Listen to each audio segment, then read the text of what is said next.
Hello students, I am Vijay. This is question number 2 which is asked in CBSE exam today. A battery of EMF 12 volt and entire resistance 0.5 ohm is connected to a 9.5 ohm resistor through a key. The ratio of potential difference between the two terminals of battery when K is open to that when K is closed. So you can see that the circuit, this is point A, this is a cell, EMF of 12 volt and entire resistance 0.5 ohm.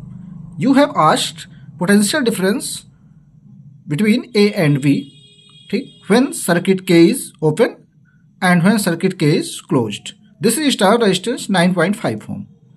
So you can see that when key is open, I is equal to 0. Means if key is open, so there is no current, so I will be 0. Therefore, potential difference V is equal to E minus IR and I is 0, so V, this will become is 12 volt.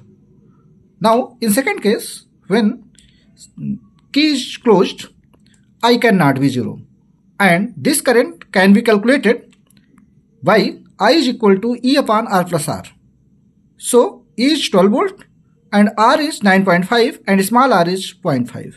This will give 10 ohm. So 12 divided by 10, you can get 1.2 ampere. So potential difference across AB, this will be given by V is equal to E minus IR. So 12 minus 1.5, so 1.2 into 0.5. This will give 11.40. So you have asked the ratio. So ratio will be V upon VAB. This will give 12 upon 11.40. This is 1.05. That is, according to your paper, the answer is A is correct. Thank you.